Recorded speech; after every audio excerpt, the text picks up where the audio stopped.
आजच्या युवा महोत्सवासाठी देशभरातून अनेक तरुण या नाशिकमध्ये पोहोचलेले आहेत।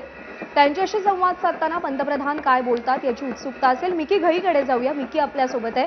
मिकी, रोड शोला सुरुवात झाली आहे, कसा प्रतिसाद मिळतोय? प्रज्ञा, जर आपण बघितलं ज्या सणासाठी गेले जवळपास 4 ते 5 तास नाशिककर या ठिकाणी आतुरतेने वाट पाहून होते, त्या रोड शोत पंतप्रधान नरेंद्र मोदी काही वेळापूर्वी उतरले। त्याच्यानंतर रोड शो त्यांचा सुरू झाला आणि एकच उत्साह आणि जल्लोष नाशिककरांच्या चेहऱ्यावर पाहायला मिळाला। मोदींच्या स्वागतासाठी काही लोकांनी फुलांचा वर्षाव देखील या ठिकाणी केला। जवळपास 1 लाखाहून अधिक लोक रस्त्याच्या दुतर्फा या ठिकाणी पंतप्रधान नरेंद्र मोदी यांच्या या रॅलीमध्ये किंबहुना या रोड शो मध्ये सहभागी झालेले होते। जिथपर्यंत आपल्या कॅमेऱ्याची नजर जाईल तिथवर आपल्याला लोकांना या ठिकाणी पाहायला मिळतंय मोदींचं स्वागत करताना। एक झलक मोदीची पाहता यावी यासाठी हे सगळे लोक गेले 4 तास या ठिकाणी उभे होते आणि मोदी ज्या क्षणी रोड शो मध्ये सहभागी झाले, हात उचलून नमस्कार करून अनेक लोक त्यांच्याकडे बघत होती आणि मोदींशी बोलण्याचा प्रयत्न करत होती, आवाज देत होते।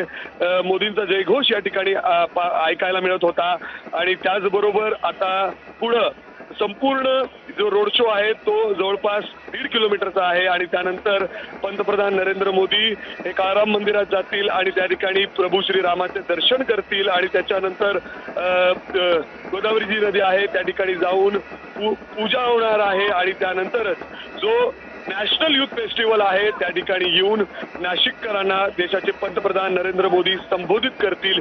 युवकांना देशाचे पंतप्रधान नरेंद्र मोदी हे काय कानमंत्र देतात हे ऐकणं खूप महत्त्वाचं असणार आहे आणि त्यासाठी इथं हजारोच्या संख्येने युवक पोहोचलेले आहेत आणि नाशिकमध्ये पहिल्यांदाच असं पंतप्रधानांचं रोड शो होतोय किंबहुना काळाराम मंदिरात ते पोहोचणार आहेत। असे देशाचे पहिले पंतप्रधान असतील जे मोदी या ठिकाणी आलेले आहेत आणि त्यामुळं नाशिककरांमध्ये त्यासाठी एक वेगळाच उत्साह पाहायला मिळत होता। सकाळपासून कितीही ऊन असो कितीही काही असो मात्र गेले 4 तास हे सगळे लोक फक्त आणि फक्त एक झलक पंतप्रधान नरेंद्र मोदी यांची मिळावी यासाठी उभे होते आणि रस्त्याच्या दुतर्फा या ठिकाणी वेगवेगळी कला या ठिकाणी सादर केली जात होती आणि पंतप्रधान नरेंद्र मोदींना देखील हे पाहून त्यांच्या चेहऱ्यावर जो एक आनंद होता तो देखील दिसत होता आणि ज्या रथावर पंतप्रधान नरेंद्र मोदी उभे होते त्याचबरोबर त्यांनी स्वतःसोबत राज्याचे मुख्यमंत्री एकनाथ शिंदे, त्याचबरोबर उपमुख्यमंत्री